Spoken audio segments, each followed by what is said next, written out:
አንዳንድ ጊዜ አንዳንድ መልእክቶች እንግዲህ እንዴት እንደሚመጡ እግዚአብሔር ያውቃል። አንዳንድ ጊዜ ደግሞ አንዳንድ መልእክቶች መንፈስ ቅዱስ ራሱ በውስጣችሁ ብድግ አድርጎ የሚያመጣቸው ነገሮች አሉና ዛሬ በውስጤ ይሄ መልእክት በጣም የእግዚአብሔር መንፈስ ስላመጣው አብረን እንድናይ ፈልጋለሁ። በእግዚአብሔር ምሪት የመኖር ህይወትና ተግዳሮቱ ምንድነው በሚል ነው። በእግዚአብሔር ምሪት የመኖር ህይወትና ተግዳሮቱ ምንድነው? ስለዚህ በአብዛኛው ፎከስ አድርጌ ልናገርና ከእናንተ ጋር ልንነጋገር የምፈልገው ስለ መንፈሳዊ ምሪት፣ ስለ እግዚአብሔር ምሪት ነው። እነዛ የምታዋቸውን በኋላ መጣባቸዋለሁ። ከፈለጋችሁ በስልካችሁ ኮፒ ማድረግ ትችላላችሁ። መንፈሳዊ ምሪት ወይም ደግሞ እግዚአብሔር የሚመራው ሰው መቼም በእውነት እግዚአብሔር የባረከው ሰው ነው። አሜን። በእግዚአብሔር ቃል በእግዚአብሔር መንፈስ እግዚአብሔር የሚመራው ሰው እና መንፈሳዊ ምሪትን ስናስብ አብረን እንድናያቸው የምንፈልጋቸውን ነገሮች ነው የምናገረው። እነዚህ አራት ነገሮች ከመንፈሳዊ ምሪት ጋር በህይወታችሁ ውስጥ ወሳኝ ናቸው። እዩዋቸው። መንፈሳዊ ምሪት ለምን ያስፈልገናል ብለን ዝም ብለን ብናስብ እነዚህ አራት ነገሮች ብዙ ነገር ማለት ይቻላል ኪ ናቸው ብዬ ከምላቸው ነገሮች ነው የምናገረው። አንደኛው ሰው መንፈሳዊ ምሪት የሚያስፈልገው እግዚአብሔር እንዲመራው የሚያስፈልገው ከእግዚአብሔር ጋር ህብረት ለማድረግ ነው። ወሳኙ ይሄ ነው መጀመሪያው። ሁለተኛው ጤናማ መንፈሳዊ ህይወትን ለመኖር ነው። ሶስተኛው ከጠላት አሰራር ለመትረፍ ነው። አራተኛው የተትረፈረፈን ህይወት ለመኖር ነው። አሜን። አራ አሜናችሁ ልስማ። ስለዚህ እግዚአብሔር በተቃራኒ ደግሞ በእግዚአብሔር መንፈስ የማይመራ ህይወት፣ በእግዚአብሔር መንፈስ የማይመራ ማንነት ከእግዚአብሔር ጋር ያለው ህብረት የጎደለ ነው ማለት ነው። ጤናማ መንፈሳዊ ህይወቱ የጎደለ ነው ማለት ነው። ለጠላት አሰራርና ሽንገላ የተጋለጠ ነው ማለት ነው። የተትረፈረፈ ሳይሆን የተንጠባጠበ ህይወት ነው ያለው ማለት ነው። በጣም አስብ ነበር እየተመለከ ጌታ ይባርካቸው። በጣም ዴቭ ወርሺፕ ቲሞች እግዚአብሔር ይባርካቸው። በጣም ደስ የሚል አምልኮ ነበር ዛሬ አዝዩዋል ሁሌ እንደሚያደርጉት። እና አንድ ነገር በውስጤ ማሰብ ጀመርኩኝ። ይህንን ነገር ስናስብ በመንፈሳዊ ህይወት ጀምሮ ያው ዋናው መንፈሳዊ ህይወታችን ጅማሬው መጨረሻው እሱ ስለሆነ በመንፈሳዊ ህይወት፣ በትዳር፣ በስራ፣ በቢዝነስ፣ በአገልግሎት በሁሉም ዙሪያ መንፈሳዊ ምሪት ስንል በጣም ብዙ ጊዜ ብዙ ሰዎች የሚያስቡት ብዬ የምለው የቤተክርስቲያንን አገልግሎት ቤተክርስቲያን ውስጥ የሚደረገውን የእግዚአብሔርን ስራ ብቻ ከልለው የሚያስቡ ስለሚኖሩ ሰፋ አድርገን እንድናየው የምፈልገው እንደ አማኝ ግን መንፈሳዊ ምሪት ሁሉ ነገራችንን ይነካዋል። ትዳራችንን ይነካዋል፣ ስራችንን ይነካዋል፣ አገልግሎታችንን ይነካዋል። ሁሉ ነገራችን ውስጥ እግዚአብሔር እንዲመራን እንፈልጋለን። አሜን አሜን። እግዚአብሔር ደግሞ የማይመራው ህይወት ቅድም እንዳልኳችሁ ይሄ በጣም ፕሮባብሊ ወደ 30 ምናምን ዓመት በፊት በጣም የቆየ ነው። በቬቼስ ዘመን ጋሽ ዳንኤል ፓስተር ዳንኤል መኮንን አንድ የዳዊትን ትምህርት እያስተማረ በህይወቴ ላይ በጣም በቃ በህይወቴ እንዳረሳው የተናገረው ነገር መርሳት ብቻ ሳይሆን ህይወቴን በዛ አቅጣጫ እንድመራ ካደረጉኝ እግዚአብሔር በተለያየ መንገድ ይናገረን የለ እና ስለ ዳዊት ህይወት እያስተማረ የተናገረው ከዚህ ጋር አንድ ነገር ላንሳላችሁ። እና ምንድን ነበር እሱ የተናገረው? የምሪቱን ህይወት ያገኘ ሰው የክርስትናውን ወይም የህይወቱን ቁልፍ አግኝቷል ብሎ ተናገረ። ዋው አልኩኝ። አንደርላይን አረኳት፣ ጻፍኳት። የምሪቱን ህይወት ያገኘ እግዚአብሔር የሚመራው ሰው በእግዚአብሔር ምሪት ውስጥ ህይወቱን የከተተ ሰው የክርስትናውን ወይም የህይወትን ቁልፍ አግኝቷል። የዚያን ያክል ሲሪየስ ነው ማለት ነው። በሁለተኛ ጉዳያችን ላይ እንድናስብ ፈልጋለሁ። ዛሬ አንድ ታሪክ አብረን ከዚህ ጋር እንድናይ ስለምፈልግ ነው።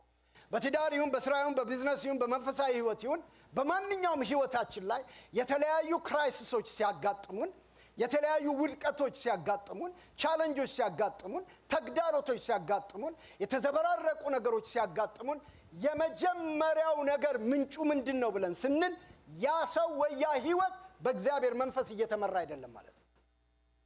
አማኝ ከሆናችሁ መንፈሳዊ ነገር የሚገደው ሰው ከሆነ አንድ ሰው በህይወቱ ላይ ማንኛውም ነገር ሲከሰት የመጀመሪያው ነገር የሚጠይቀው ይሄ ያለውበት ህይወት ይሄ ያለውበት ነገር እግዚአብሔር ምን ይላል በእግዚአብሔር መንፈስና ሐሳብ ውስጥ ነው ወይ ህይወት ያለው ብሎ ይጠይቃል አይደል? እኔ ጋር ናችሁ? ስለዚህ ዛሬ ይህንን ስትሰሙ it's not only like ለመንፈሳዊ አገልግሎት ብቻ አይደለም መጽሐፍ ቅዱስ የኔን ትምህርት ሳይሆን መጽሐፍ ቅዱስ የሚናገረው መንፈሳዊ ምሪት ሁለንተናችን ነው። አሜን። ይሄን ከብሉይ ኪዳንና ከአዲስ ኪዳን አብረን እንድናይ እፈልጋለሁ። ጥቂት ነገሮች ላንሳና ልናገር። እግዚአብሔር መሪ ነው። ሃሌሉያ። መዝሙር አለን አይደል? እግዚአብሔር መሪ ነው የሚል መዝሙር ሁሌ ይመራኛል እንላለን አይደል? እግዚአብሔር ምናችን ነው? እስቲ መሪ ነው በሉ። መሪ ነው። አቤት እግዚአብሔር የሚመራው ሰው ብፁዕ ነው በእውነት። እግዚአብሔር የሚመራው ሰው የተባረከ ነው። እግዚአብሔር የሚመራው ህይወት፣ እግዚአብሔር የሚመራው ቤተሰብ፣ እግዚአብሔር የሚመራው ትዳር ክብር ለእግዚአብሔር ይሁን። ከውድቀት ነፃ፣ ከመከራ ነፃ መጣበታለሁ። ተግዳሮት የለበትም፣ ሰልፍ የለበትም እያልኳቸው አይደል? ከጸጸት ነፃ፣ ከብዙ ምስቅልቅል ህይወት ነፃ። በእውነት እንደ እግዚአብሔር ሰው ለማስተማርና ለመናገር ብቻ ሳይሆን ከልቤ የሆነ ምክር በመክራችሁ እግዚአብሔር ህይወታችንን ይምራው። በቃ በእውነት ነው የምላችሁ። በማንኛውም ጉዳያችሁ ላይ የመጀመሪያ ይሁን እግዚአብሔር ለምርት የመጀመሪያ ይሁን። በቃ ምንም ነገር አይደለም። ህይወታችሁን፣ ኑሯችሁን፣ ትዳራችሁን የምታረጉትን ነገር የሚያንቀሳቅሰው እግዚአብሔር ብቻ ይሁን። ድምፁ ብቻ ይሁን፣ ምሪቱ ብቻ ይሁን። አሁን ይህን ሳወራ ምን እያልኩ ነው? እግዚአብሔር ስለሚመራበት ወይም ደግሞ እግዚአብሔር የሚመራበትን መንገዶች አላስተምርም። አሁን ልብ በሉ። ምን ማለት ነው? እግዚአብሔር በአንድም በሌላም ይናገራል፣ ሰው ግን ምን አይልም? አስተምርም። እግዚአብሔር በብዙ መንገድ ይናገራል። መንገዱን አይደለም ማውራው ያለው አሁን እኔ መንገዱ አይደለም። እግዚአብሔር በህልም ይናገራል፣ እግዚአብሔር በቃሉ ይናገራል፣ እግዚአብሔር በትንቢት ይናገራል፣ እግዚአብሔር በድምፁ ይናገራል፣ እግዚአብሔር በዚህ በዛ ይናገራል የሚለውን አይደለም ዛሬ ማውራው ያለው። እኔ ግን ማውራው በእነዚህ አራት ነገሮች ላይ ነው። መንፈሳዊ ምሪት የመጀመሪያው ከእግዚአብሔር ጋር ያለንን ህብረት ይጠብቃል። አሜን። መንፈሳዊ ምሪት ጤናማ መንፈሳዊ ህይወት እንዲኖረን ያደርጋል። መንፈሳዊ ምሪት ከጠላት አሰራር መትረፍን ወይም በጠላት አሰራር ሰለባ ገና መንፈሳዊ ምሪት ታዲያ መጽሐፍ ቅዱስ ቤዛ ወደ መሰረታዊ ነገር ምንጣ ቀደም እንዳልኳችሁ እግዚአብሔር ምን ያደርገናል? ይመራናል። እግዚአብሔር መሪ ነው መጽሐፍ ቅዱስ ስለሚናገር። ኢሳይያስ 58 ቁጥር 11 በዚህ ጥቅስ እንጀምር። እኔ ጥቅስ በማንበብ ስለማምን ጥቅስ አወራለሁ። ኢሳይያስ 58 ቁጥር 1 ምን ይላል? እግዚአብሔር ሁል ጊዜ ይመራሃል ይላል። እስቲ ለዚህ ቃል አሜን በሉ ባካችሁ። ለኛ ነው የተነገረው። እግዚአብሔር ስንት ጊዜ ሁል ጊዜ። እስቲ በእግዚአብሔር አመራር ደስ ያለው ሰው አለ እዚህ ቤት ውስጥ? ሁል ጊዜ እግዚአብሔር የሚመራው ሰው። በእውነት ዛሬ መንፈሳችሁ ራሱ እንዴት ሌላም ቀን እንደዛው ነው፣ ግን የዛሬው ደግሞ ደስ ይላላችሁ ላይ ሆነ። ሃሌሉያ። እግዚአብሔር ሁል ጊዜ ምን ያደርጋል? አቤት ይሄ ቃል ራሱ በቃ ሰላም አይሰጣችሁ? ምን ያደርጋል? ሁል ጊዜ። እስቲ ሁል ጊዜ በሉ ሁል ጊዜ በሉ ባካችሁ። ሁል ጊዜ ይመራል። ከሰማው ሁል ጊዜ ይመራል። ከታዘዝከው ሁል ጊዜ ይመራል። ራስን ከሰጠው ሁል ጊዜ ይመራል። በእግዚአብሔር ምሪት ውስጥ ሐዘን የለም፣ ውድቀት የለም፣ ስብራት የለም፣ ሞት የለም። እግዚአብሔር ሁል ጊዜ ይመራሃል አለና ይኸውላችሁ ኢሳይያስ 58 11 ነፍስንም በመልካም ነገር ምን ያደርጋል? በሉልኝ ያጠግብሃል። እግዚአብሔር ሲመራ በመልካም ነገር ነፍስን ያጠግባታል። አጥንትንም ምን ያደርጋል? ያጠናል። አንተም እንደሚጠጣ ገነት ውሃውም እንደማያቋርጥ ምን ትሆናለህ? ምንጭ ትሆናለህ ይላል። ሃሌሉያ ሃሌሉያ ሃሌሉያ። የሚቀዳ ነገር አለ አንተ ውስጥ፣ ምንጭ ይፈልቃል። አቤት እግዚአብሔር የሚመራው ሰው እኮ በቃ ምንጭ ነው ውስጡ። ሃላማሻካቶ ባራላባስ ሰላም አለ በውስጡ የሚቀዳ ሰላም፣ ደስታ አለ ከውስጡ የሚቀዳ ደስታ፣ ረፍት አለ ከውስጡ የሚቀዳ ክብር ለእግዚአብሔር። እግዚአብሔር የሚመራው ሰው ምሳሌ 1:33 ምን ይለናል? የሚሰማኝ ታውቁታላችሁ በምን ይቀመጣል? በእውቀት ይቀመጣል አይልም። ምን የሚለኝ? የሚሰማኝ ማለት በእኔ ምሪት ውስጥ የሚኖር ማለት ነው። እግዚአብሔር የሚመራው ሰው፣ እግዚአብሔር የሚመራው ቤተሰብ፣ እግዚአብሔር የሚመራው ማንነት በምን ይቀመጣል? በእርጋታ ይቀመጣል። ሁከት የለም እላዩ ላይ። ወገኖች በኋላ መጣበታለሁ። በእርጋታ ይቀመጣል የሚባለው ሰው እኮ ሰልፍም ቢኖርበት፣ ጦርነት ቢኖርበት፣ ውጊያም ቢኖርበት፣ አንዳንድ የማይመቹ ነገሮች ቢኖሩበትም ያ ሰው ግን በማን ተመርቶ ነው ያለው? በእግዚአብሔር ተመርቶ ነው። ይኸውላችሁ በሕይወታችን ውስጥ ለሁለት ነገር ዋጋ ልንከፍል እንችላለን። አንድ በአመላችን በማንነታችን የምናመጣቸው ጉዳዮች ዋጋ ያስከፍሉናል። ወይም በዚህ ሐሳብ ብንወስደው ያለ ምሪት የምንኖራቸው ኑሮች ዋጋ ያስከፍሉናል። ሁለተኛው ደግሞ በእግዚአብሔር ምሪትና ፈቃድ ውስጥም እየኖር ዋጋ ልንከፍል እንችላለን። ነገር ግን የዚህኛው ዋጋ መክፈል በምሪት ውስጥ ያለውን ዋጋ መክፈል ዛሬ እናየዋለን። ለምን ይህን ትምህርት ሳነሳላችሁ በእግዚአብሔር ስለመመራት ብቻ ሳይሆን የሚመራው ሕይወት ስለሚያጋጥመውም ተግዳሮት አብረን እናያለን። ምክንያቱም አንዳንድ ጊዜ እንደው በቃ ምንም ነገር እንደው አልጋ ባልጋ ነው የሚባለው አረበኛ አባባል፣ አልጋ ባልጋ ነው እያልኳቸው አይደለም። አልጋ ባልጋ ነው እያልኳቸው አይደለም። የሚሰማኝ ግን በምን ይቀመጣል? በእርጋታ ይቀመጣል። የሚቀጥለው ቃል ከምን ያርፋል ነው የሚለን? ከመከራ ስጋት ያርፋል። ምን ማለት ነው ወገኖች? ይሄ ቃል ከሆኑ የማወራውን ነው የሚናገረው። መከራ የለም አላለንም። አረገ በለው ዳኒ፣ ከስጋት ነው የሚያርፈው። መከራ ከቦት አይሰጋም ማለት ለምን? እግዚአብሔር እንደሚመራው ያውቃል። እኔ ዛሬ ጠዋት ይሄን ልበላችሁ፣ ይሄ ቃል የታመነ ነው። እግዚአብሔር ሁል ጊዜ ይመራሃል። ነፍስህን በመልካም ነገር ያጠግባል። ያጠግባሃል። ያጠግባሃል። ምክንያቱም እግዚአብሔር ምሪት የታመነ ስለሆነ እግዚአብሔር ሲመራ ዳዊት እንዳለው ይሄ በጣም ፖፑላር የሆነው የተለመደው ወይም ደግሞ ብዙ ጊዜ የምንወደው ቃል መዝሙር 23 ላይ ያለው ቃል። መዝሙር 23 በጣም ብዙ ሰዎች ሲያስተምሩ ደስ ይለኛል። እኔ መቼም እውነት ልንገራችሁ እስከ ዛሬ በሕይወቴ ዘመን መዝሙር 23ን ጋሻ አለሙ እንዳስተማረው ሰምቼ አላውቅም። እንዴት እንደምወደው ጋሻ አለሙ ሲያስተምረው። ጋሻ አለሙ ስለሆነ ሳይሆን ሬቨሌሽኖቹ ይባርኩኛል። በጣም ኢንሳይቱን ወደዋለሁ። አንድ ነገር ልበላችሁ፣ መዝሙር 23ን ግን ለእኔ የመጀመሪያም የመጨረሻው ትልቁ ቃል ያለው ምዕራፍ 23 ቁጥር 1 ላይ ነው። እግዚአብሔር እረኛዬ ነው የሚያሳጣኝም በሉልኛ እንዴ ምን ስለሆነ እረኛዬ ነው። ከዛ በኋላ አሁን የምናወራቸው ነገሮች በሞላ ነው የሚናገረው። እግዚአብሔር እረኛዬ ነው የሚያሳጣኝም የለም፣ በለመለመ መስክ ያሳድረኛል፣ በረፍቷ ዘንድ ይመራኛል፣ ነፍሴን መለሳ፣ ስለ ስሙም በጽድቅ መንገድ መራኝ፣ በሞት ጥላ መካከል እንኳን ብሄድ አንተ ከኔ ጋር ነህና ክፉን አልፈራም። ብትርና ምርኩዝ እነሱ ምን ያደርጉኛል? ያጽናኑኛል። በጠላቶቼ ፊት ለፊት ራሴን በዘይት ቀባህ፣ ጽዋዬ ምንድን ነው አለ? የተረፈ ነው። ቸርነትና ምሕረትህ በሕይወቴ ዘመን ሁሉ ምን ያደርጉኛል?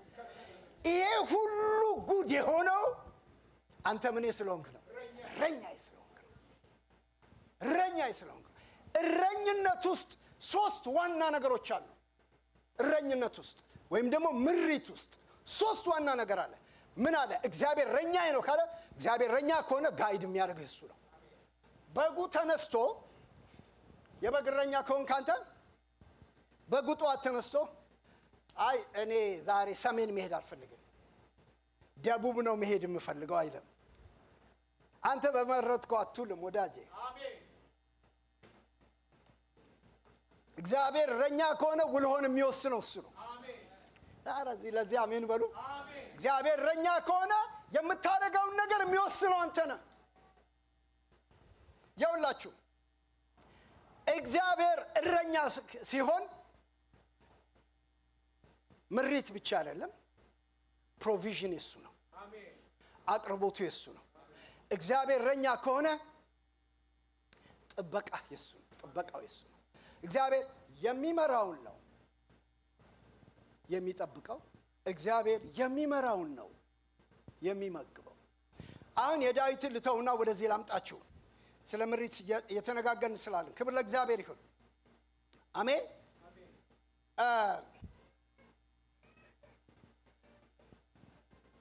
የሰው አካሄድ እግዚአብሔርን ደስ የሚያሰኝ ከሆነ ይላል ምሳሌ 16:7።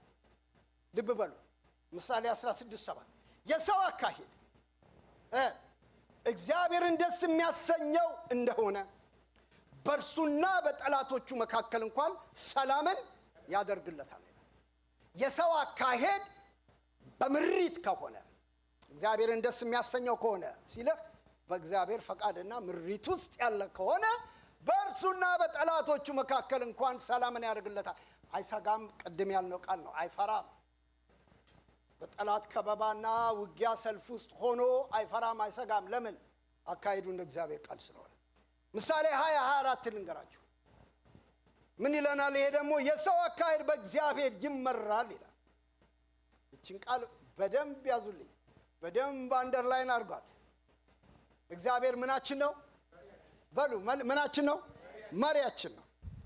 ምሳሌ 20:24 ምን ይለናል? የሰው አካሄዱ ሃሌሉያ። እስቲ በእግዚአብሔር ይመራል በሉ ይሄን ቃል። የሰው አካሄዱ በማን ይመራል? በእግዚአብሔር ይመራል። የኔና የእናንተ አካሄድ መመራት ያለበት እግዚአብሔር መሪ ነው ካል አንዳንድ ጊዜ አገርማችሁም እግዚአብሔር መሪ ነው ብለን ዘምረን ሪሊ እየመራን ነው አይደል? ያጠያይቃል አይደል? እግዚአብሔር ቃል የሚነግረን እኔ አሁን ይኸውላችሁ የራሴን ሐሳብ ከመናገሬ በፊት እየነገርኳችኋለሁ። የእግዚአብሔር ቃል የሚናገረው እግዚአብሔር ቃል ራሱ የሚለን የሰው አካሄድ በእግዚአብሔር ይመራል። ቢዝነስ ይሁን፣ ስራ ይሁን፣ ትዳር ይሁን፣ አገልግሎት ይሁን፣ እነዚህ ሁሉ አንድ ላይ ሆነው የሰው ምኑ ነው በሉ? አካሄዱ ነው የሚለው። በማን ይመራል? የሚቀጥለውም ጥቅሱን ሲጨርሱትም እንደሚልዩ እንግዲህ ሰው መንገዱን እንዴት ያስተውላል ይላል። እንዴት ያስተውለዋል? ሰው እግዚአብሔር ካልመራው እንዴት አድርጎ መንገዱን ያስተውለዋል? እግዚአብሔር ይምራን። አሜን በሉ። ለዚህ እግዚአብሔር ምሪት ይምጣ። ሃሌሉያ። አንድ ቃል አንብብላችሁ በጣም የሚባርከኝ ምሳሌ 15:19 እንደዚህ ይላል። ምሳሌ 15:19 እኔ ገና ዳርዳር እያልኳችሁ ነው። አፒታይት ነው ይሄ፣ ማነው አፒታይዘር ነው ይሄ። ገና ወደ መልእክቴ ዋና ነገር አልመጣሁም። ምሳሌ 15:19 እንደዚህ ይላል። የጻድቃን መንገድ የተጠረገ አውራ ጎዳና ነው ይላል። አቤት አቤት አቤት! ይህንን ዊኬንድ በዚህ ቃል ነበር ሳሸበሽብ የነበረው። የጻድቃን መንገድ ጻድቃን አለ እዚህ ጉባኤ መሃል ነኝ አይደለሁም ብላችሁ የተጠራጠራችሁ ሰዎች አላችሁ። በጌታ በኢየሱስ ክርስቶስ ስም ናችሁ። በሱ ጽድቅ ጻድቃን ሆነናል። አሜን። የጻድቃን መንገድ የተጠረገ አውራ ጎዳና ነው። እስቲ የተጠረገ አውራ ጎዳና ነው በሉ አንድ ጊዜ። ኧረ በሉ ድገሙና፣ የተጠረገ አውራ ጎዳና ነው። እግዚአብሔር የሚመራው ሰው፣ በእግዚአብሔር ምሪት የሚኖር ሰው መንገዱ የተጠረገ አውራ ጎዳና። እንቁልልጭ እያልኳቸው አይደለም። ይሄ የእግዚአብሔር እውነት ነው በህይወታችን ላይ መሆን ያለበት። ያመነ ሰው አሜን ይበለኝ። ይሄ የጻድቃን መንገድ የተጠረገ አውራ ጎዳና ነው። ስለ ምሪት ስናነሳ ቅድም እንዳልኳችሁ ይሄን ለመግቢያ ያክል ያነሳሁትን የእግዚአብሔር ቃል አንዳንድ ጊዜ አሁን ይህን ስታስቡ እንደው በጣም በሚበልጥ መንገድ ደግሞ አዲስ ኪዳን ላይ አንድ ጥቅስ ታገኛላችሁ። ሁላችሁ የምታውቁት ቃል ነው። ሮሜ ምዕራፍ 8 ቁጥር 14 ሐዋርያ ጳውሎስ እኔ እዛ ውስጥ አልገባም፣ አገልግሎቱን በህይወቱ መንገድ ላይ በምን አይነት የምሪት ልክ ይመላለስ እንደነበረ የእግዚአብሔር ቃል ይነግረናል። መጽሐፍ ቅዱስ በብዙ አቅጣጫ ብትመለከቱ የእግዚአብሔር ምሪት እስኪገርም ድረስ ታያላችሁ። አዲስ ኪዳን ከመጀመሪያው ጀምሮ ስትመለከቱ የእግዚአብሔር ቃል እንደዚህ ይላል። ለምሳሌ የእግዚአብሔር መልአክ ወደ ማርያም ዘንድ መጣና ማርያምን እግዚአብሔር ሲናገራት ትጸንሻለሽ ወንድ ልጅ ትወልጃለሽ ብሎ ነገራት ይላል አይደል? ይሄ ምንድነው? ምሪት ነው። ኦኬ እጮኛዋ ጋር ሄዳ ያዕቆብን ከመንፈስ ቅዱስ አርግዣለሁ ብላ እንዴት ትንገረው አይደል? አይመችም አይደል ለማውራት ለማለትም። ነገር ግን የእግዚአብሔር መልአክ ወደሱ ጋር ሄደና በሴቲቱ የተጸነሰው ከመንፈስ ቅዱስ ነውና ሴቲቱን ለመውሰድ አትፍራ ነው። የሚገርም ምሪት ነው። እሷ ምናልባት መታ እኔ እንዴት እንደምነግርህ አላቅም፣ ትናንትና መልአክ መጥቶ ሩሜ ውስጥ ስትል ታዩ መጥቷል እኔ ጋር። አሜን ሃሌሉያ። ካንቺ ውስጥ የተጸነሰው ከእግዚአብሔር እንደሆነ ነግሮኛል። ይሄ ምሪት ነው። ከዛስ የውላችሁ እግዚአብሔር እኮ ይመራል። ወገኖች እስኪ ይመራል በሉኝ። ይመራል። ከዛስ ሕፃኑ ተወልዶ ሳለ የእግዚአብሔር መልአክ ወደ ማን መጣ ይላል? ኖ እዛ ጋር ከመድረሴ በፊት ሰባ ሰገሎች የሚባሉ ዛሬ ሰዎች የሚጠቃጨቁባቸው አንዳንዶቹ ከሩቅ ምስራቅ የመጡ የተለያየ የሚያመልኩ ሰዎች ናቸው። እኔ እሱ ጋር ምን ጥልቅ አድርጎኝ እኔ የማውቀው ብቻ በኮከብ እየተመሩ ሃሌሉያ። በምን እየተመሩ? በኮከብ እየተመሩ።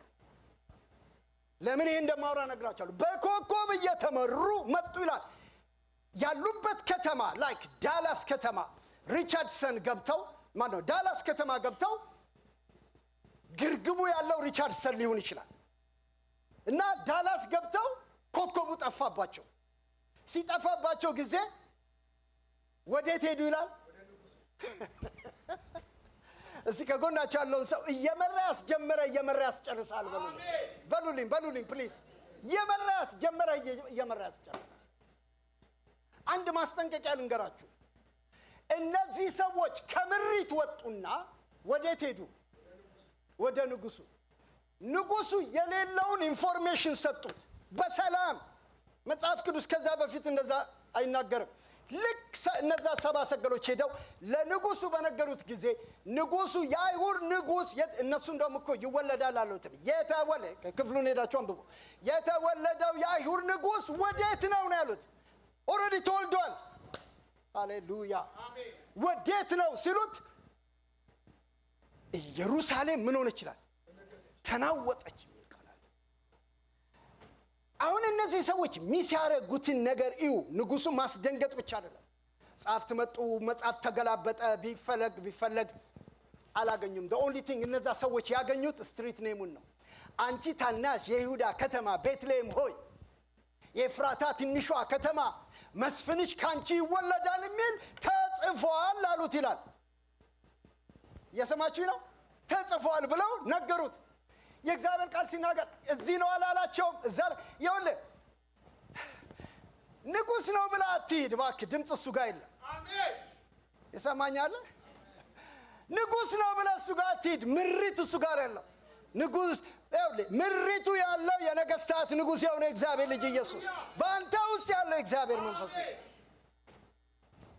እነሱ ንጉስ ነው ሁሉን ያውቃል ብለው ነው ሄዱት፣ ግን አያውቁም።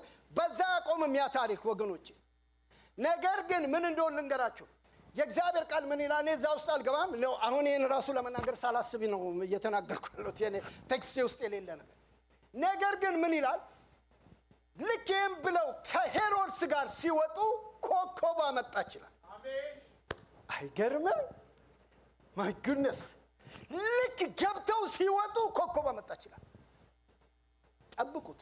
አሜን። እየሰማኝ ያለ ሰው ነው? እግዚአብሔር ሲመራ ጸጥ ሲልም ምሪት ነው። አሜን። የሰማኛለ? ዝምታ ምሪት ነው። አሜን። ዝም ስላለ በራ ታንኳኳ እየሄድክ እኔ ለማን ነው ማውራው ዛሬ ጠዋት? እግዚአብሔር ዝም ሲል ዝም በል።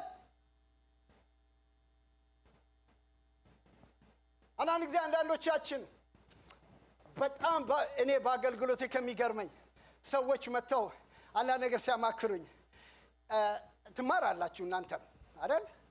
ከራሳችሁ ምርቀት ትማራላችሁ፣ ከአንዳንድ ሰዎችም ትማራላችሁ። እንግዲህ ብልጥ ከማን እንደሚማር ታውቃላችሁ፣ እዛ ውስጥ አልገባም። እና ሰዎቹ መጥተው ምን ይላሉ? ጾምኩኝ፣ ጸለይኩኝ፣ አጸለይኩኝ፣ እግዚአብሔር ዝም አለኝ ይላል። ታራዘው ከማለሽ ምን ትሰሪያለሽ እኔ ጋር? ዝም በያ። እግዚአብሔር ዝም ካለ ልኬን ላመጣ ነው። እየሰማችሁ ነው? አታንኳኩ በየእንትኑ ጋር በየአገልጋዩ በየምናምን። እግዚአብሔር ዝም ካለ ዝም ብሏል። ዝምታ ድምፅ ነው። ዝምታ ድምፅ ነው። አንኳኩተህ የምታመጣው ነገር ጣጣ ያመጣብሃል። ሰብአ ሰገሎቹ ሄሮድስ ጋር ገብተው የኢየሩሳሌምን ሕፃናት አስጨርሰዋል። ይሄርሚ የኢየሩሳሌምን ሕፃናት አስጨርሰዋል። ሄሮድስም ሲነጋ ከ2 ዓመት በታች ያለ ሕፃን ይገደላል። ሄደው ባይነግሩት ኖሮ አታስገድሉ። የሰማኝ ሰው ይስማኝ። አታስገድል። እግዚአብሔር ዝም ሲል ዝም በል። አንዱ የእግዚአብሔር ምሪት ዝምታ ስለሆነ ማለት ነው። ይኸውላችሁ ሄሮድስ ማርያምና ማነው ዮሴፍን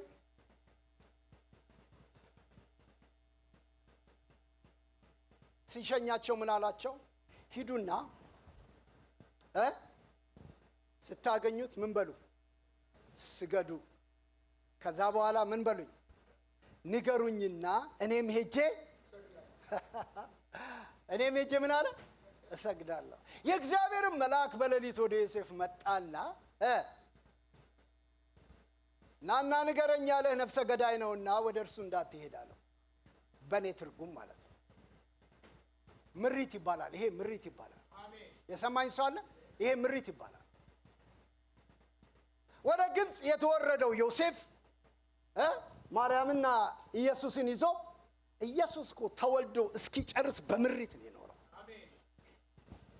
የሰማችሁ ይኖራል። በግብፅ እያለ የእግዚአብሔር መልአክ መጣና አሁን ምን አለው?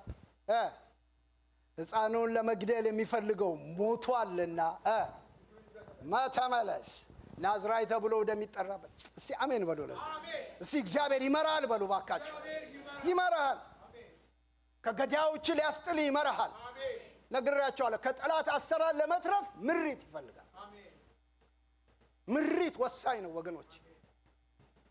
በጣም ብዙ ጊዜ የኔን ፐርሰናል ላይ ብትጠይቁኝ በህይወቴ አንዳንድ ነገሮች ያልጠበቅኳቸው የሚመስሉ አደጋ የሚመስሉ የማይመቹ ደስ የማያሰኙኝ ነገሮች ሀፕን ሲያደርጉ የመጀመሪያ ነገር የምመረምረው ህይወቴ ከምሪት የወጣበትን አቃ የቱ ጋር ነው ሚስ ያደረኩት? ኤግዚት አንዳንድ ጊዜ ሃይዌይ ላይ የነዳችሁ እንዴ ምንድነው በጣም ብዙ ነዳው ምንድነው ሚስ ያደረኩት አትሉም? የአሁኑ ዘመንማ እድሜ ለጂፒኤስ። እኔ ምን ብያለሁ? ጂፒኤስን ሳደንቅ መጀመሪያ ጂፒኤስ ስትመጣ ምን እንዳልኩ ታውቃላችሁ? ድሮ ናሽፍ እንደሱላቸው ነበር። ጂፒኤስን የፈጠረ እግዚአብሔር ይባርከው። ጂፒኤስን የፈጠረው ሰው መጥፋትን ከውስጣችን አጠፋልኩኝ። መቼም በጂፒኤስ እየተመራ የሚጠፋ ሰው እግዚአብሔር ይርዳው። በምን እንደሚመራ ሰምታችሁኛ?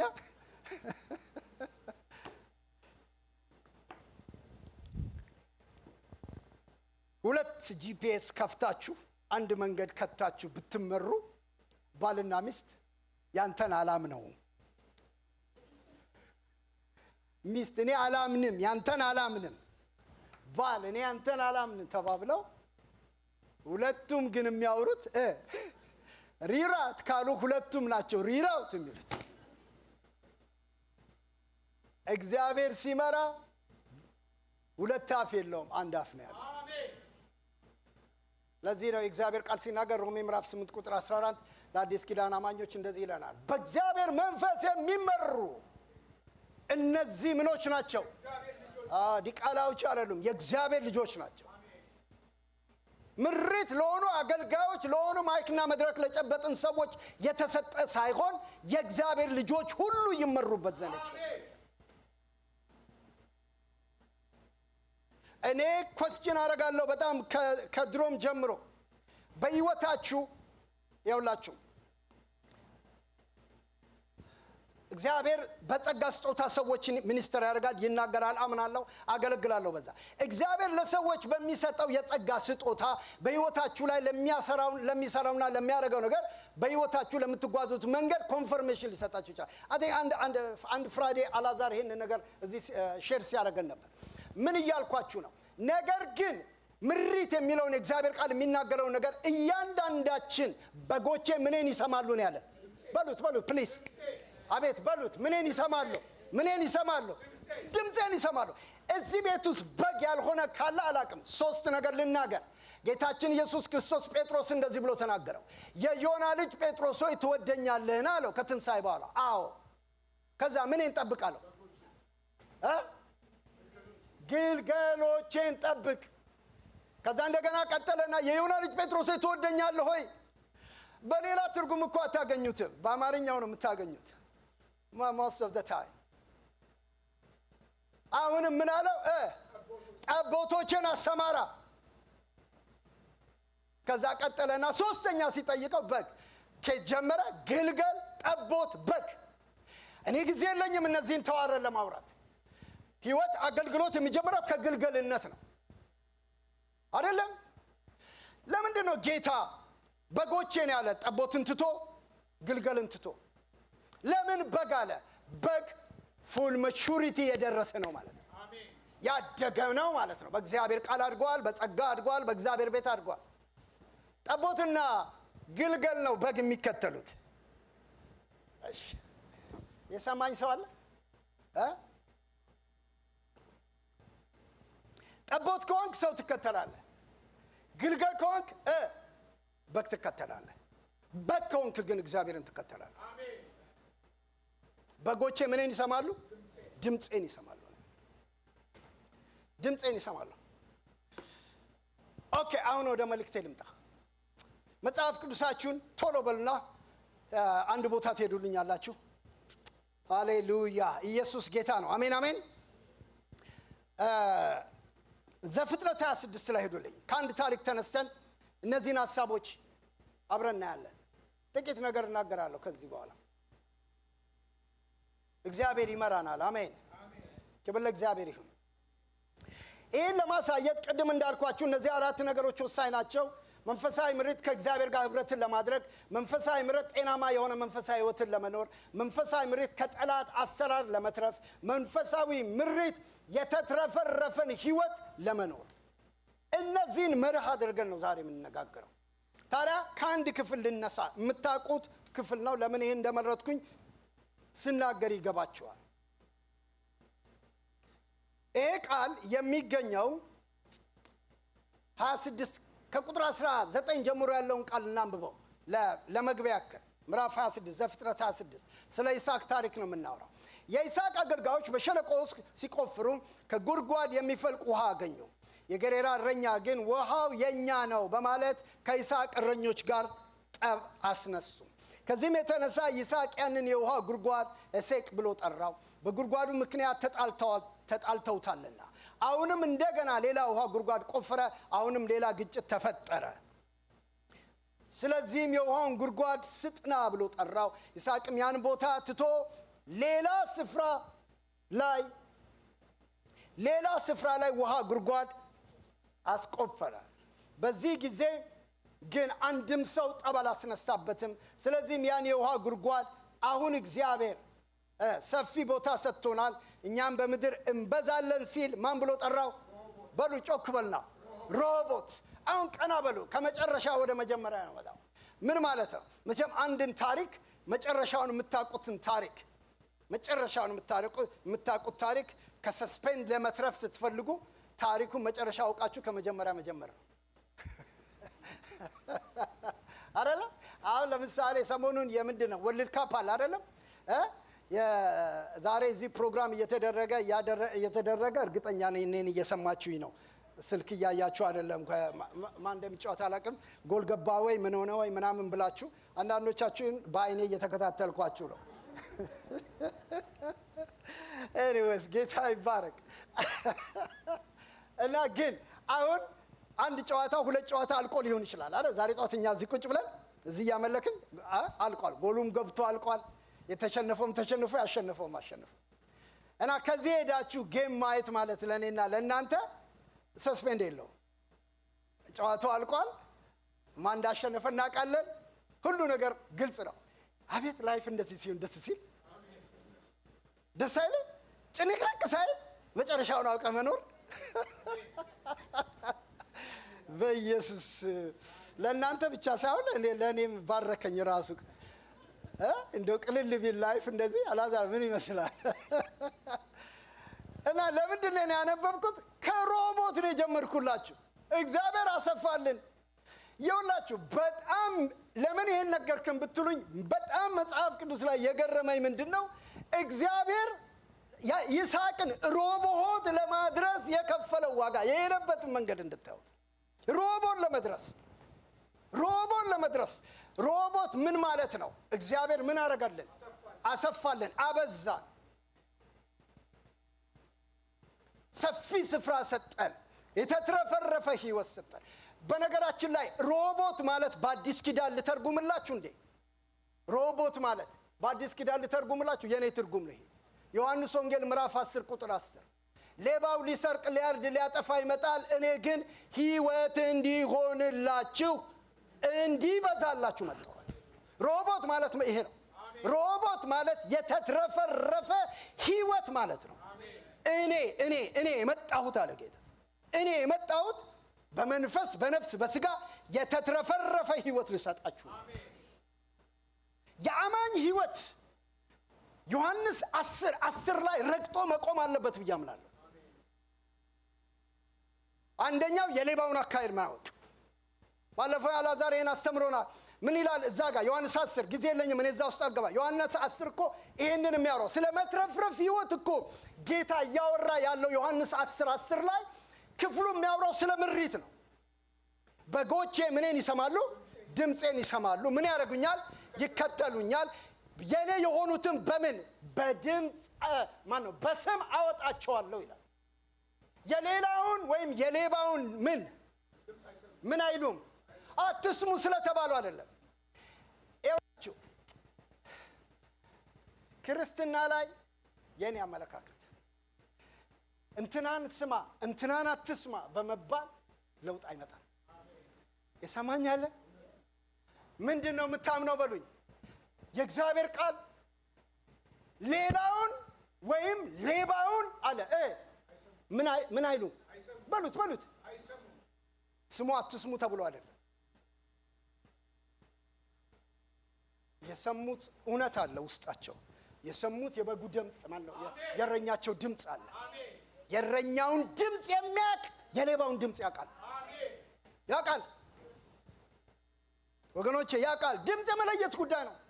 ዛሬ በህይወት የለም። በጣም የምንወዳው የነበረው አንድ እግዚአብሔር ሰው አለው። ስንቶቻችሁ ደርሳችሁበት እንደሆነ ድሮ ባፕቲስት ቤተክርስቲያን ፓስተር የነበረ ነጋሽ በቃ ያውቁት እንደሆነ አላውቅም። ጋሽ ፓስተር ከበደ ደጉ እና ጋሽ በቃ ያውቁታል።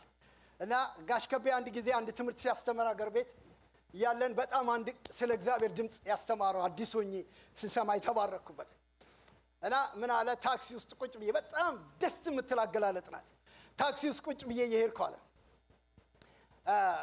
ከፒያሳ መጥቼ ወደ ካሳንቺስ ነው የምሄደው አለ። 4 ኪሎ ላይ ሌላ ሰው ተሳፈረ። ከዛ በኋላ ልክ ሲሳፈር ነው ወደ 4 ኪሎ ነበር እኔ መጣሁ አለ። 4 ኪሎ ላይ ሌላ ሲሳፈር እዛው I'm sorry አምታትቼዋለሁ። ከፒያሳ ጀምሮ አብረን የተሳፈር ነው አለ። እኔና ሰውየው ጎን ለጎን የተቀመጥ ነው አለ።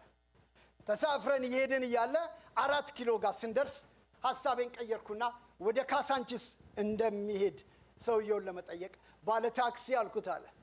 ወደ ካሳንቺስ ትሄዳለህ ብዬ ስጠይቀው ከፒያሳ 4 ኪሎ ድረስ አብሮ እኔ መጣሁ አለ። ከጎኔ ሰላምም አልተባባልንም፣ ዞር ብሎም አላየኛል። ድንገት ዞር ብሎ ጋሽ ከቤ ብሎ ጮኸ አለ። እኔ እንደብድ ደነገጥኩ አለ። ከዛ ምን አለኝ አለ፣ አንድ ነገር ነው ያለኝ አለ። ድምፅህን ስሰማ አለኝ አለ ወይ ባለ ታክሲ ካሳንቺስ ነው የምትሄደው ብለህ ድምፅን ስሰማ አለ ድምፅን ስሰማ አንድ ነገር ነው ያስተዋልኩት አለ። በመልክ አላቅህም፣ ነገር ግን በኦዲዮ ከሴት ስብከትን እየሰማሁ ነው ያደግኩት አለ። ካሳንቺስ ብለህ ስትናገር ድምፅን ስሰማ ጋሽ በቄ ብያልኩት በእምነት ነው አለ። በጎቼ ምንን ይሰማሉ? ሃሌሉያ። ከሰማ ትሰማለህ። ኧረ አሜን። ትሰማለህ። ከሰማ ትሰማለህ። የማትሰማው የማይኖር ነገር የለም።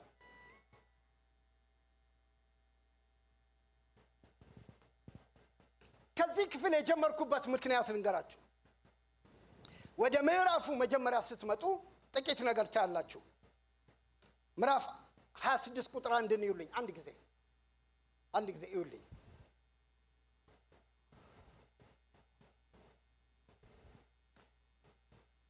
ምዕራፍ 26 ቁጥር 1 ቀድሞም በአብርሃም ዘመን ከደረሰበት ራብ ሆነ፣ በአገሩ ለራብ ሆነ። ይስሐቅም የፍልስጤም ንጉሥ አቤሜሌክ የሚኖርበትን ወደ ጌራራ ሄደ። በዚያም እግዚአብሔር ለይስሐቅ ተገልጦ እንዲህ አለው፣ እኔ በምነግርህ ምድር ተቀመጥ እንጂ ወደ ግብፅ አትውረድ። ለጥቂት ጊዜ እዚሁ አገር ተቀመጥ። እኔ ከአንተ ጋር ሆናለሁ፣ እባርካለሁ። ይህንም ምድር በሙሉ ላንተና ለዘርህ በመስጠት ለአባትህ ለአብርሃም በመሃል ላይ የገባሁትን ቃል አጸናለሁ።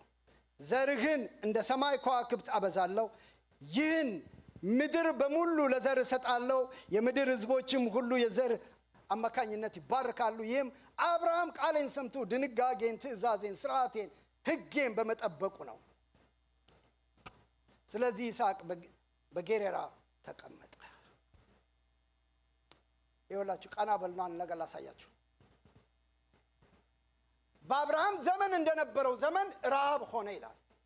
አሁን ልዩነት ከየት መጣ ብላችሁ ብትሉ እግዚአብሔር ለይስሐቅ ተገለጠለት።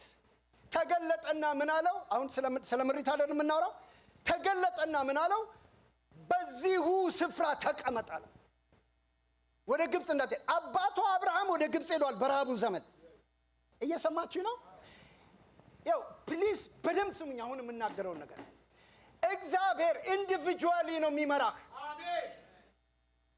እናንተና የሄዱበት መንገድ ያንተ መንገድ ላይሆን ይችላል። አሜን። ግራና ቀኝህ ሰው የሚያደርገውን ነገር አይታቴል። መቼም አበሾች አንድ የምንታማበት ነገር አለ። በምንድን ነው የምንታማው በሉኝ? የምንነዳቸው መኪናዎች እንኳን አንዳንድ ሰው የአበሻ መኪና ይላሉ ትላላችሁ ማለት ነው። አንድ ቦታ ወጥ ቤት የሚያሳካ ከሆነ እንጀራ ወይም ቢዝነስ አንድ ነገር የሚያሳካ ከሆነ ዋን ዌይ ነን፣ በቃ ዋን ዌይ። እግዚአብሔር ይመስገን። እኔ አሁን እሱን ለማስተካከል ወይም ሌላ ነገር ለማለት አይደለም ይሄን የምነግራችኋለሁ። ነገር ግን መንፈሳዊ ምሪት እንትና ስለተሳካለት አትሞክረው። ዛሬ የሚተርፍ ሰው ካለ ይትረፍ። እንትና ሆነልኝ ብሎ እኔ በጣም በህይወታችሁ እንድትጠነቀቁ አንድ ነገር ልንገራችሁ። በሁለቱም አንጻር አንዳንዱን ነገር ይሄ ነገር ያበላል ያዋጣል ካለ እግዚአብሔር ይበልህ እንጂ እንትና አይበልህ። ያዋጣል ያበላልን እግዚአብሔር ይበልህ። አሜን። ቢካዝ እኛ እንደ አማኝ ነው ምነግራችኋለሁ። እንደ አማኝ ህይወታችን በሁሉ ነገራችን ውስጥ እግዚአብሔር መሪያችን ይሁን። በዚህ አስቸጋሪ ቻሌንጂንግ ወቅት አሁን ይሄን ነው ማውራ ያለው። ለይስሐቅ ይሄ በጣም ቻሌንጂንግ ወቅት ነው። በዚህ ቻሌንጂንግ ወቅት ምን ያስፈልገው ነበር? ምሪት ያስፈልገው ነበር። ከዚህ በፊት ስለው ሰምታችሁ እንዲሆን ይችላል። ኑኃሚንን አስቧት። ከነ ባሏ ከነ ልጆቿ ልክ እንደዚሁ ታሪክ ረሃብ መጣ ይላል። ረሃብ በህይወት ምንድነው? ረሃብን በአንድ መንገድ እንውሰደው፣ ቻሌንጅ ብለን እንውሰደው። ቻሌንጅ አጋጠማት። እሷን፣ ቤቷን፣ ህይወቷን፣ ትዳሯን፣ ልጆቿን ችግር ውስጥ የሚከት የሚመስል ቻሌንጅ አጋጠማት። በዛ ቻሌንጅ ውስጥ እግዚአብሔር ምን ይላል ብላ አልጠየቀችም። ወደ ሞዓብ ስትሄድ እግዚአብሔርን አልጠየቀችም። ቅድም አንድ ነገር አንስቼላችኋለሁ። በአዲስ ኪዳን ላይ ያነሳናቸው ሰዎች ሁሉ የእግዚአብሔር ምሪት ዘመን አይለየውም። እንደውም እኛ ላይ ያጠነከረብን ምንድነው? በእግዚአብሔር መንፈስ የሚመሩ እነርሱ የእግዚአብሔር ልጆች ናቸው።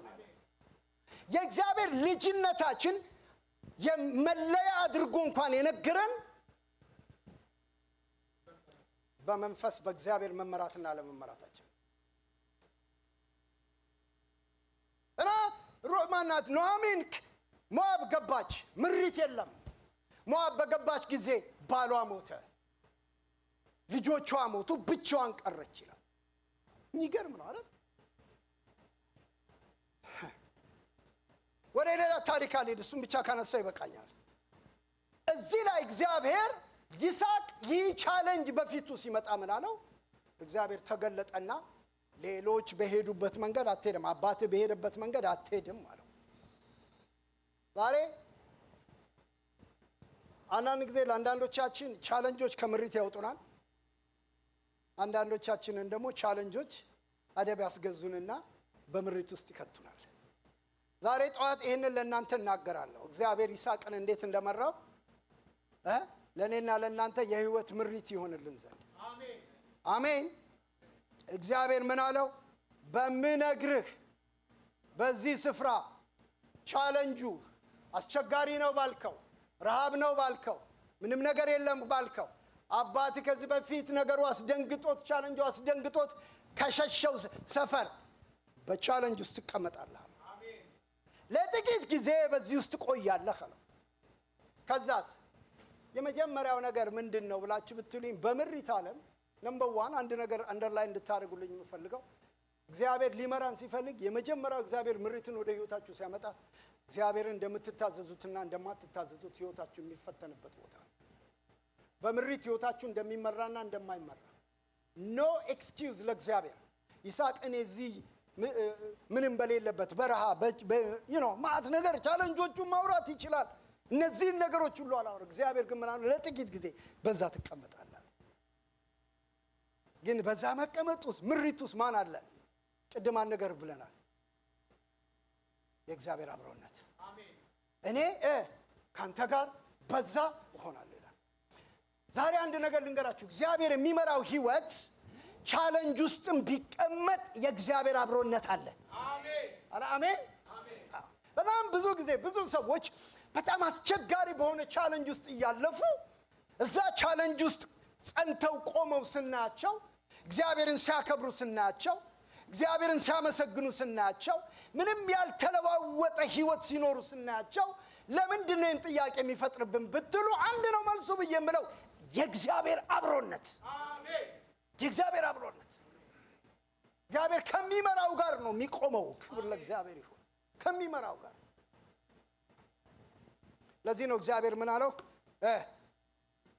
በዛ ሁን። የሚገርመው የእግዚአብሔር ምሪት ይስሐቅ ሰማ። በጣም ይገርመኛል። እዛ ክፍል ስታነቡ ምን ይላል? ቁጥር 6 ስለዚህ ይስሐቅ በጌራራ ምን ሆነ? ተቀመጠ። ሃሌሉያ። በጣም ይገርማችሁ ጌራራ ማለት የቃሉን ትርጉም ሳጠና የረፍት ቦታ ይላል።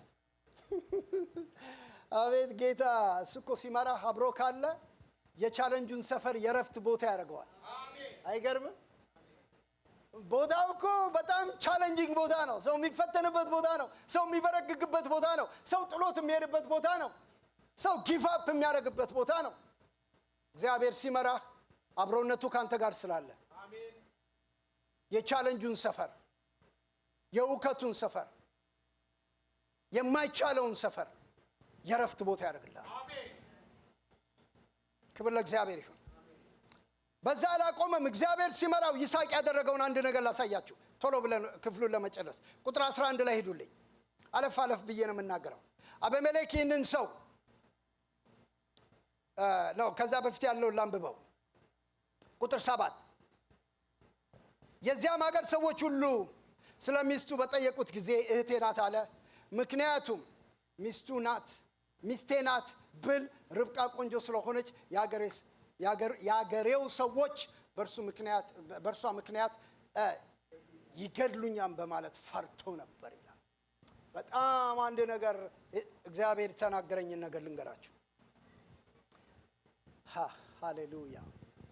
እግዚአብሔር ከመራህ በእግዚአብሔር ምሪት ውስጥ ስትኖር የፈራው ነገር አያገኝህም። አሜን። የፈራው ነገር አያገኝህም። ይስሐቅ እኩርቤ አባቱ ይሄንን ነገር ነግሮት እንደሆነ አላቅም በታሪክ ለምን አብርሃምም ይሄን ስላደረገ ማለት ነው። ርብቃን ሚስቴ ናት እና እህቴ ናት ስላለ እኔ ግን ይሄንን ዛሬ ጠዋት ለእኔና ለእናንተ አንድ ነገር የምናገረው ፈርቶ ነበር ይላል። ፈርቶ ነበር። ፈርቶ ነበር። እግዚአብሔር እየመራህ አትፈራም አይባልም። እየሰማችሁ ነው? እግዚአብሔር እየመራህም ትፈራለህ። አንድ ጊዜ እኔ እንደዛ አድርጌ አላቅም፣ ኢንተርቪው አድርጌ አላቅም። አንዲት በጣም በቃ ኢንተርቪው ካላረኩ ብላ ኢንተርቪው ስታደርገኝ አንድ ጊዜ ናሽቪል እያለሁ ከጥያቄዎቿ መካከል ብዙዎቹ ቢያስገርሙኝም አንደኛው ግን በጣም አስደነቀኝ እና አስገረመኝ። እንደዛ አይነት ጥያቄ ተጠይቄ ሳላቅ ለምን እንደጠየቀችኝ ከዛም በኋላም አልጠየቅኳትም። የመጀመሪያው የጠየቀችኝ ከጥያቄዎቿ መካከል በህይወት ፈርተህ ታውቃለህ ወይ የሚል ነው። በስመ አብ እንደኔ በቋቅ አለ እንዴ? ፈርተህ ታውቃለህ ወይ?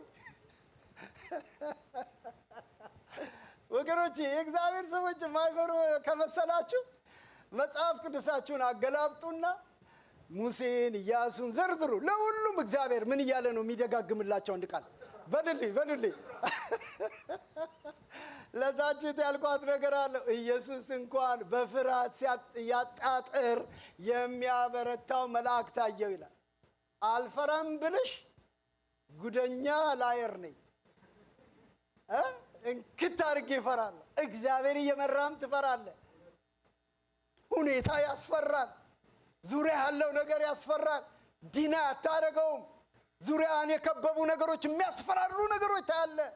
እግዚአብሔር ግን ሁሉ ጊዜ ከመራህ አብሮነቱ ስላለ ብቅ እያለ አትፍራ። ኧረ አሜን አሜን አሜን አሜን። አትፍራ። እኔ ድሮ አገር ቤት እያለሁ የሚተነብዩ ሰዎች እንዳሁኑ ዘመን አልነበረም። ድሮ በጣም ትንቢት ብርቅ ነበር እና አንዳንድ ጊዜ ደርሳችሁበት ነው አንዳንዶቻችሁ አሳልፋችሁ ይሉሻል። ቤቱ በቃ ወንበሩ እስኪንኳኳኳኳኳኳኳኳኳ እያደረጉ ነው ትንቢት የሚናገሩት። ያኔ ቆርቆሮ ወንበር ናት ትዝ ይላችኋል። እና በቃ እንግዲህ ገና እያሉ የተንቀጠቀጡት ትንቢቱን ሲጠብቁ በቃ ማአት ነገር ነው የምጠብቁት። ከዛ ሁሉ ማንጓጓት በኋላ አንድ ቃል ነው የሚናገሩት። አትፍሩ ይላል የሰራዊት አምላክ እግዚአብሔር። አትፍሩ የሚለን የቆየ ወንበሩን ጩኸት ነው እንዲ ያልኩኝ ያለ እና በጣም ንቃት ነበረ። እውነቴን ልንገራችሁ ልናዘዘው ንቃት ነበር። እነዚህ ደግሞ ምን ሌላ ድምፅ የለም። ምን አትፍሩ ለካስ አትፍሩ ውድ ናት። አትፍሩ ውድ ናት ወገኖቼ። ለጨነቀው ሰው አትፍሩ ውድ ነው። ለፈራ ሰው አትፍሩ ውድ ነው። ለደነገጠ ሰው አትፍሩ ውድ ነው። አንድ ቃል በቂ ናት። እግዚአብሔር ከመራህ ከፍርሃት ነፃ ያወጣል። በምትፈራው ነገር አትዋጥ።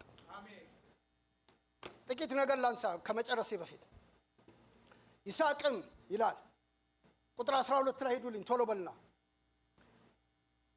ይስሐቅም በዚያ ምድር ዘርዘራ፣ እግዚአብሔርም ባረከለት። በዚያው ዓመት 100 እጥፍ ሃሌሉያ። በቃ በማይቻልበት ጊዜ እግዚአብሔር ሲመራ በማይቻልበት ጊዜ በእምነት በጸሎት በመታዘዝ በፍቅር ክብር ለእግዚአብሔር ይሁን። በገንዘብ ቅድም አልዓዛር ሲናገር እንደነበር በነገር ሁሉ ምን በመታመን ዘራ። እግዚአብሔር ሲመራችሁ ነው ዘር በዘር የምትሆኑት። የሰማኝ ሰው አለ? አይቻልም የሚባልበት ወቅት ላይ እግዚአብሔር በጣም ስማርት ኢንቨስተር ነው። ሰምታችሁኛም እንዳልኩኝ እግዚአብሔር በጣም ስማርት ኢንቨስተር ነው። እግዚአብሔር ቅድም ጌታ ይባርክ አላዛር ሲለው ነፋስም አታዩም ዝናብም አታዩ ከሌለ እጅን ሰብስበህ ቁጭ ነው የምትለው አይደል? ስታኩ የትወጣ ስታኩ ምን ደረሰ ኢኮኖሚው እንዴት ነው አይደል? ሰው ኢንቨስት ለማድረግ ዘር ለመዝራት እግዚአብሔር ይስሐቅን ምን አለው? በዚህ በማይቻልበት ወቅትና ዘር እኔ እኮ ምን እያወራ ነው ማለት ስትዘሩ በምሪት ዝሩ። አሜን። የሰማኝ አሜን ይበለኝ። በምሪት ዝሩ በማንኛውም ነገር ላይ። እግዚአብሔር ይህንን ሰው ያትረፈረፈው በሚቻልበት ወቅት አይደለም፣ በማይቻልበት ወቅት ነው። ሁለት ዋና ነገሮች ላንሳና ወደ መልእክቴ ማጠቃለያ ልምጣ። ቅድም ያልኳችሁን ነገር ላንሳ።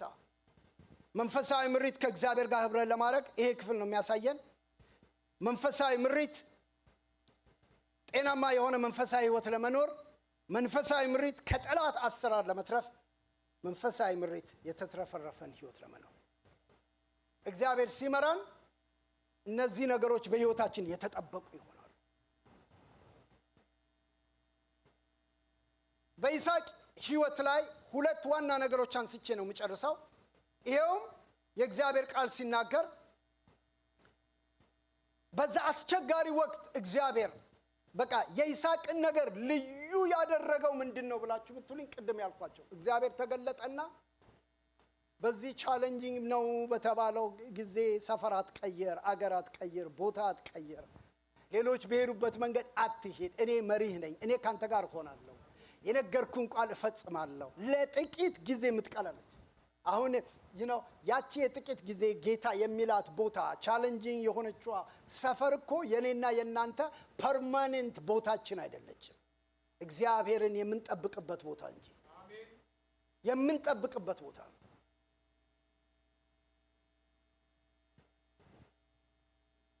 ይስሐቅ ዘር መዝራት ብቻ አይደለም፣ ዝም ብዬ አይደለም ዝሩ ምላችሁ፣ ዘር መዝራት ብቻ አይደለም፣ በዛኑ አመት ስንት እጥፍ ነው? 100 እጥፍ። እስቲ እግዚአብሔር ይችላል በሉኝ ባካችሁ። ዛሬ እግዚአብሔር በዚህ ባርከን ባካችሁ። አሜን። 100 እጥፍ በሁሉ ነገራችን ላይ እግዚአብሔርን ሰምቶ በመዝራት፣ እግዚአብሔርን ሰምቶ በምሪት በመዘርጋት እግዚአብሔር ቤታችንን፣ ትዳራችንን፣ ህይወታችንን፣ አገልግሎታችንን፣ መንፈሳዊ ነገራችንን 100 እጥፍ ያርገው። አሜን። እግዚአብሔር የሚመራቸው ሰዎች በዚህ በረከት ነው የሚኖሩት ወገኖች።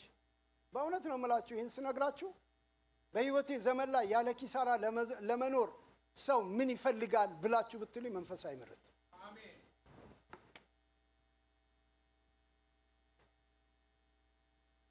እዚህ ውስጥ አሁን ሰው ይሄንን ማድረግ ይችላል፣ ይሄን መሆን ይችላል፣ ይሄን ማድረግ ይችላል፣ ሰው በዚህ ውስጥ ማለፍ ይችላል በሚባልበት ሁኔታ ውስጥ ሰዎች ሲያልፉ ካገኛቸዋቸው ሚስጥሩ አንድ ነው።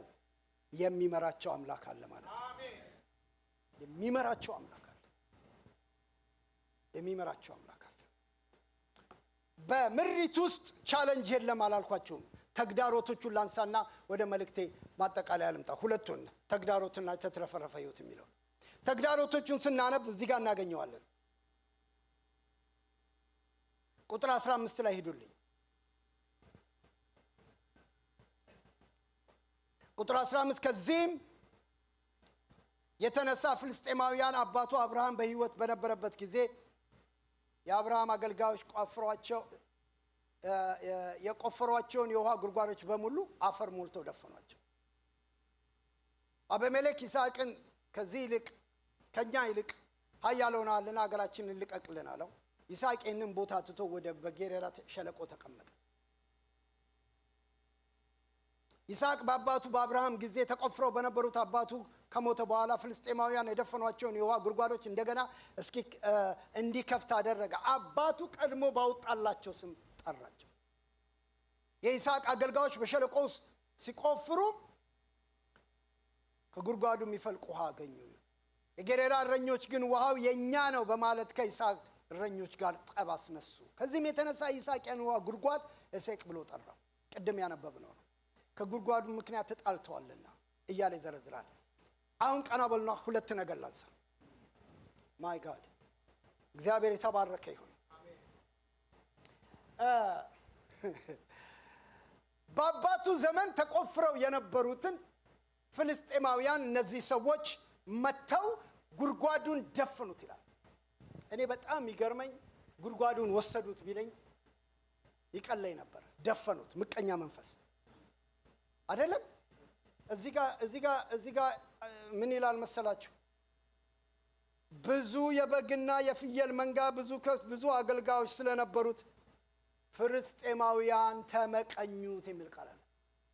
አንተ ጉድጓድ ስትቆፍር የሚያጨበጭብ ሰይጣን የለም። የሰማችሁ ነው። በጸሎት ጉድጓድ ስትምስ፣ በእግዚአብሔር ቃል ጉድጓድ ስትምስ፣ በእግዚአብሔር ምሪት ለመመላለስ ስትነሳ ሰይጣን ከዳር ቆሞ አያጨበጭብም።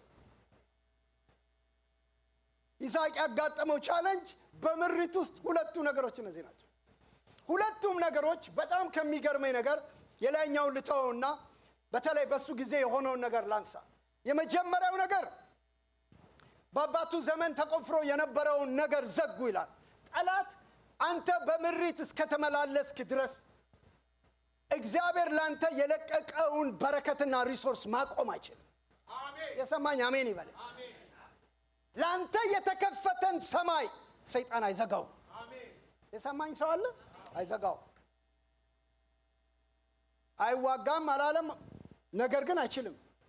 እግዚአብሔር ባንተ ህይወትና ባንቺ ህይወት የከፈተውን ነገር አይዘጋው።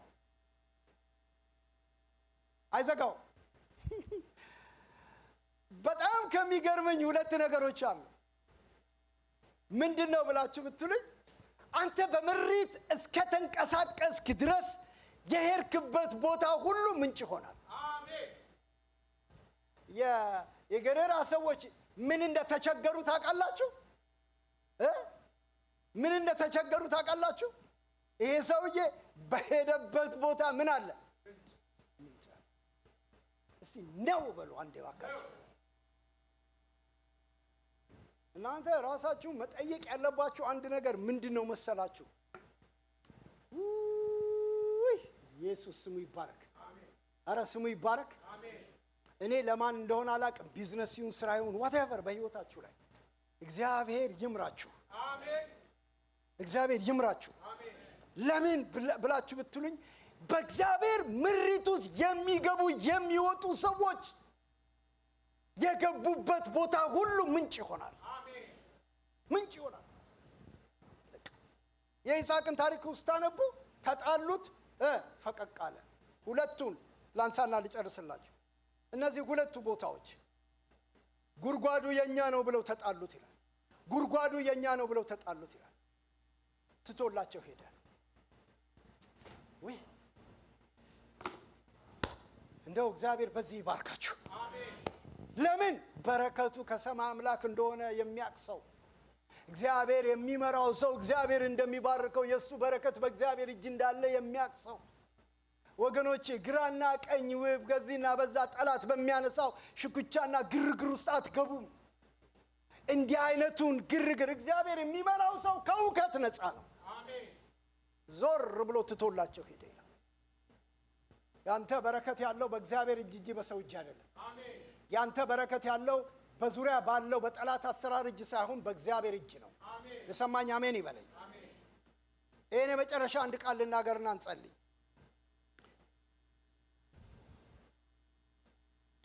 ከዛም ዞር እንዳለ ይስሐቅ ሌላ ጉድጓድ ቆፈሩ። በዛ ጊዜ ግን አንድም ሰው ጠብ አላስነሳበትም። ከዚያም የዛ ውሃ ጉድጓድ ስም አሁን እግዚአብሔር ሰፊ ቦታ ሰጥቶናል፣ እኛም በምድር ላይ እንበዛለን ሲል ሮቦት ብሎ ጠራው። ከዚያም ይስሐቅ ወደ ቤርሳቤህ ወጣ፣ በዚያች ሌሊት እግዚአብሔር ተገለጠለት ይላል። ከመጨረሻ መጀመሪያ ልጀምር ብዬ አንድ ነገር ብያችሁ ነበር። እግዚአብሔር ይስሐቅን ሮቦት ለማድረስ ነው አንድ ነገር ያለው። ህይወትህ በኔ ቃል፣ በኔ መንፈስ፣ በኔ ምሪት ውስጥ ከገባ ሰልፍ ሊነሳብህ ይችላል ጦርነት ሊነሳብህ ይችላል ኤሴቅን ልታልፍ ትችላለህ ጦርነቶቹ ልታልፍ ትችላለህ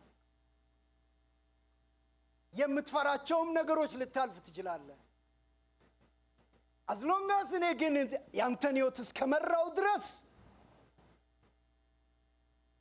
ህይወትህ ሮቦት ላይ ያልቅ አሜን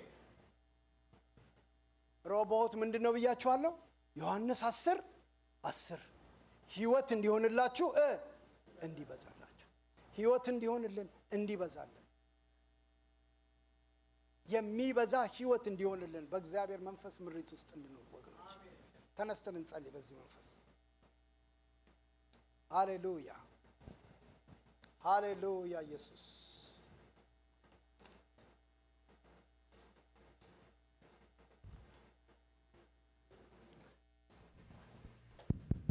ሃሌሉያ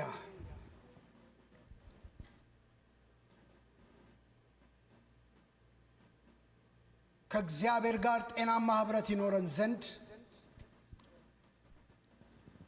መንፈሳዊ ህይወታችን ጤናማ ይሆን ዘንድ ከማንኛውም የጠላት አሰራር መትረፍ እንችል ዘንድ በተትረፈረፈ ህይወት እግዚአብሔር ያኖረን ዘንድ የእግዚአብሔር ምሪት ዛሬ በእኛ ላይ ይምጣ አሜን ወገኖች እጆቻችንን ወደ እግዚአብሔር እናንሳና አጭር ጸሎት እንጸልያለን በማንኛውም ቻሌንጅ ውስጥም ቢሆን ያንተ ምሪት ያስፈልገኛል በሉት በሚመቸውም በማይመቸውም ህይወት ውስጥ ያንተ ምሪት ያስፈልገኛል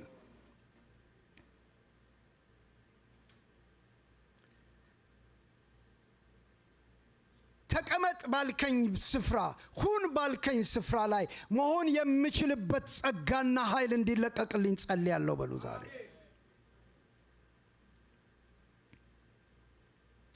በጌታ በናዝሬቱ በኢየሱስ ክርስቶስ ስም የሚሰማኝ በርጋታ ይቀመጣል እንደሚል የዘላለም አምላክ እግዚአብሔር ሆይ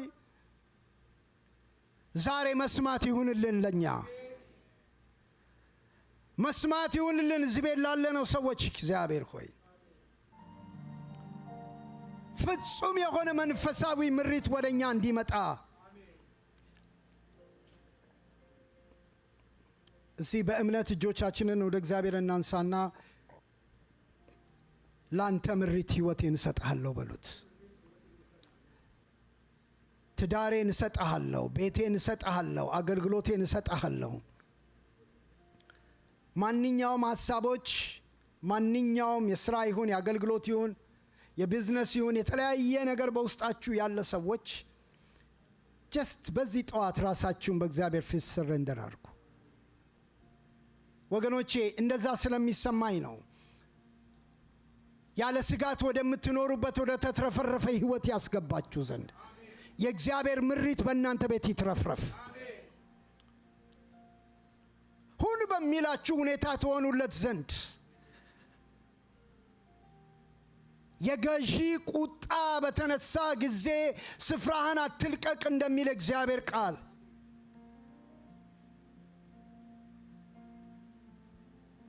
ስፍራውን ለቆ የሚሄድ ቤቷን ጎጆዋን ጥላ እንደምትሄድ ወፍናት እንደሚል እግዚአብሔር ቃል በተለያየ ነውጥ ውስጥና ሁኔታ ውስጥ ካንተ ምሪት ሊያወጣን ያለ የክፉ ኃይል የተመታ ይሁን በጌታ በናዝሬቱ በኢየሱስ ስም ራሳችንን ቤታችንን ይዘን በፊት ቀረብን እግዚአብሔር ሆይ ያንተ ምሪት ይትረፍረፍልን ጸልዩ ይትረፍረፍ ብላችሁ ጸልዩ ይትረፍረፍ በቤቴ ይትረፍረፍ በኑሮ ይትረፍረፍ በልጆቼ ይትረፍረፍ በዘመኔ ላይ ይትረፍረፍ ያንተ ምሪት ማላባጋላ ቦራላ ባዲያላባስ መቶ ጥፍ የሚያትረፈርፍ በረከት በምሪት ውስጥ መቶ ጥፍ አለ የኔ ጌታ 30-60 አይደለም በመንፈስ በነፍስ በስጋ መቶ ጥፍ የማትረፈርፍበት የበረከት ህይወት ልክ ውስጥ ገባ ዘንድ መንፈስ ወደዚህ ምሪት ያስገባን ዛሬ አላባጋስ ሶኮቶ ቦሮቦሻ ካላባላባዶ ኤሬዴቤ ጋላባራና ማጋላ ቦራና ማጋሴ ከቴሬ ቦራሼካዶስ ራዲጋላ ባራና ማጋላ ቦናና ማጋላ ቦናላ ባዲያ ላቦስ እግዚአብሔር በሰጠን ነገር ላይ ጦርነት የሚያስነሱ ተዋጊ ተጨቃጫቂ ሰልፈኞች በኢየሱስ ስም የተመቱ ይሁኑ። በኤሴቅ የተነሳ ግጭት ጥላቻና ጦርነት በስጥና የተነሳ የሰይጣን አሰራር በኢየሱስ ስም ጸጥ እንዲል ጸለይኩ። ዛሬ ዞር ያርጋችሁ ጌታ። እንደዛ ነው መንፈሴ ላይ የሚመጣው። ዞር ያርጋችሁ፣ ከጭቅጭቅ ዞር ያርጋችሁ፣ ከጥላቻ ዞር ያርጋችሁ፣ ከረብሻ ዞር ያርጋችሁ። ሃሌሉያ! በድምፁ ዞር ያርጋችሁ ወገኖች፣ ዞር ያርጋችሁ። እንደዛ ይሰማኛል በመንፈሴ። ዞር ያርጋችሁ። በስራ ቦታ ላይ የሚነሳ ሁከትና ጭቅጭቅ ለማናችሁ እንደሆነ አላቅም፣ እግዚአብሔር እንደዛ ነው የሚለኛል። በስራ ቦታ የሚነሳ በነገር ላይ የሚነሳ ሁከትና ጭቅጭቅ እግዚአብሔር ዞር ያረጋል። ከዛ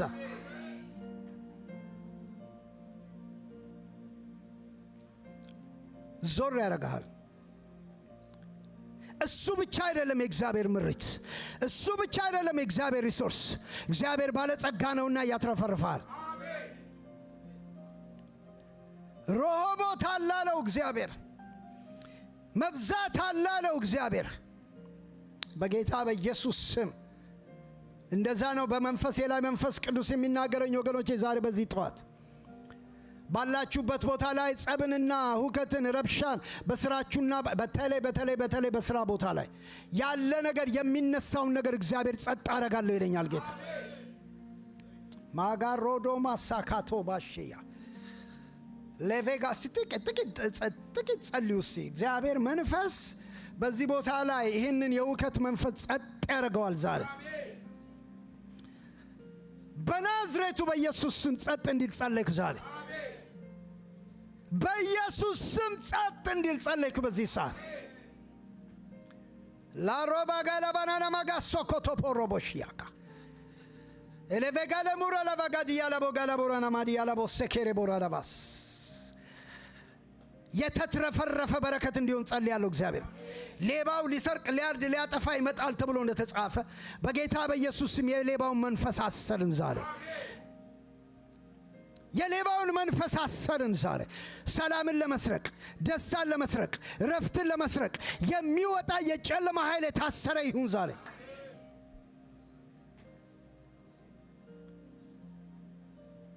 ሕይወት እንዲሆንላችሁ እንዲበዛ እንዲትረፈረፍላችሁ መጣሁ ያልክ እግዚአብሔር መትረፍረፍ ይሁን ዛሬ። በድምጽህ በምሪትህ መትረፍረፍ ይሁን ዛሬ። በጎቼ ድምፄን ይሰማሉ ያልክ ጌታ መስማት ይሁንልን ዛሬ ጠዋት። በመስማት እንባረክ ዘንድ በኢየሱስ ስም፣ በኢየሱስ ክርስቶስ ስም በዚህ ድምጽህ እንባረክ ዘንድ፣ በምሪትህ እንባረክ ዘንድ፣ ቤታችን፣ ኑሯችን፣ ትዳራችን በምሪት ይባረክ ዘንድ፣ ከመከራ ስጋት ከምናርፍበት የመትረፍረፍ ሕይወት ውስጥ እንገባ ዘንድ ይህ ጉብኝት በእኛ ላይ እንዲመጣ ዛሬ ጸለይክ በኢየሱስ ስም።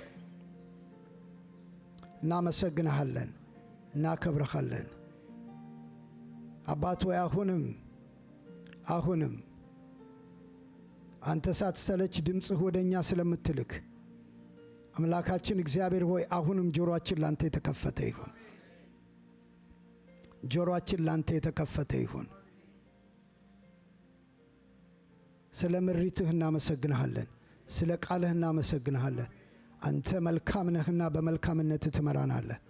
በጌታ በኢየሱስ ክርስቶስ ስም ከጎናችሁ ያለውን ሰው እግዚአብሔር መሪህ ነው በሉትና ሰላም በሉ።